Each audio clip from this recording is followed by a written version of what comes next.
নমস্কার বন্ধুরা, আশা করি সবাই ভালো আছেন। আমিও ভালো আছি। আজ আরেকটি ভিডিও নিয়ে আপনাদের কাছে।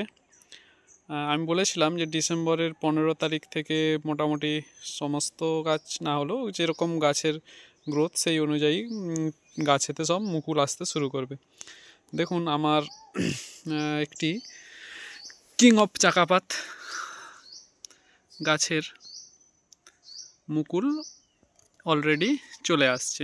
এছাড়াও অন্যান্য গাছের মুকুলও আসতে শুরু করেছে, কিন্তু সেই সমস্ত মুকুলগুলি অনেক ছোট, যার অগ্রভাগ দেখে আমি বুঝতে পারছি যে এগুলি মুকুল। তো এই মুকুলটা বড় হয়েছে অনেকটা, তো সেই জন্যে এটা নিয়েই আপনাদের কাছে আসলাম। দেখুন বুঝতে পারবেন। তো মেন যেই জন্য ভিডিওটা বানানো, যে এই সময় কি ধরনের পরিচর্যা করবেন আপনারা। প্রথমত এই ছোট গাছে, যেটি 1 বছর বা 1.5 বছরের গাছ, সেই গাছেতে মুকুল বা আম নেওয়া উচিত নয়। প্রথম করণীয় হচ্ছে, আপনারা যদি আম না নিতে চান তাহলে এই অবস্থাতেই মুকুলটি অনেকে ভেঙে ফেলে। এটা কিন্তু ভেঙে ফেলা উচিত নয়, কারণ যদি এই সময় এই অবস্থায় এই মুকুলটি ভেঙে ফেলেন, তো এখনও ডিসেম্বর, জানুয়ারি, ফেব্রুয়ারি, তো এখন অনেক টাইম রয়েছে আম গাছের মুকুল সম্পূর্ণ হওয়ার। তো তার মধ্যেই আবার কিন্তু দ্বিতীয়বার মুকুল চলে আসতে পারে, এবং দ্বিতীয়বার যদি মুকুল চলে আসে তখন গাছের গ্রোথ অনেক কমে যাবে। তো আপনারা এই মুকুলটিকে সম্পূর্ণ হতে সময় দিবেন। যখন সম্পূর্ণ মুকুলটি হয়ে যাবে এবং মুকুলটি ফুটে যাবে, অর্থাৎ মুকুল থেকে যখন ফুলগুলি ফুটে যাবে, তখন আপনারা যে কোনো ধরনের কীটনাশক স্প্রে করবেন। ফলে কি হবে, ওই কীটনাশক স্প্রের ফলে কোনো রকম কীটপতঙ্গ এই মুকুলের পরাগ মিলন ঘটাতে পারবে না, ফলে ওই মুকুল অটোমেটিক ঝরে পড়ে যাবে। তাহলে এটা গেল প্রথম কাজ। আর যদি আপনারা মনে করেন যে নতুন জাতের একটা আম নিতে পারেন, বা গাছের যদি গ্রোথ ভালো থাকে, তাহলে আপনারা এই সময় এই অবস্থাতে যে কোনো ধরনের ফাঙ্গিসাইড একটি স্প্রে করবেন এবং সাথে কীটনাশক স্প্রে করবেন। কারণ ফাঙ্গিসাইডের এই যে সকালে কুয়াশা, হ্যাঁ, এবং সারা রাত্রি ভেজা থাকে পাতা, ফলে এই কুয়াশার ফলে ফাঙ্গাস অ্যাটাক হতে পারে।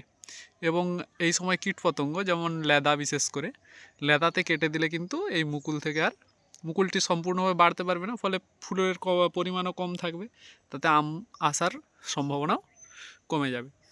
তাই এই সময় ফুল ফোটার আগে পর্যন্ত কীটনাশক দেওয়ার নিয়ম, কীটনাশক এবং ফাঙ্গিসাইড দেওয়ার নিয়ম হচ্ছে ফুল ফোটার আগে পর্যন্ত আপনাকে সেই পরিচর্যা করে যেতে হবে। আপনি বুঝতে পারবেন যখন মুকুল বড় হয়ে যাচ্ছে, যখন নিচের দিকের ফুল ফুটতে শুরু করবে, তখন আপনাকে আর ফাঙ্গিসাইড বা কীটনাশক স্প্রে করা চলবে না।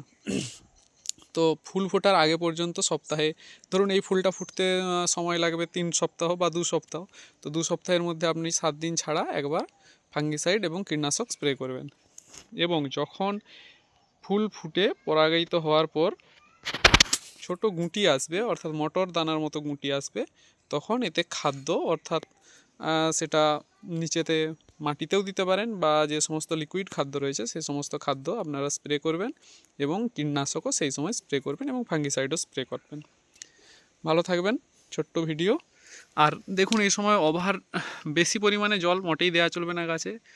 যদি গাছের গোড়া ভেজা থাকে তাহলে কোনো মতেই বেশি গাছে জল দেবেন না, কারণ এই সময় গাছ খাবার গ্রহণ করতে পারে না, কারণ এই সময় গাছের যে শিকড় সে ঘুমন্ত অবস্থায় থাকে।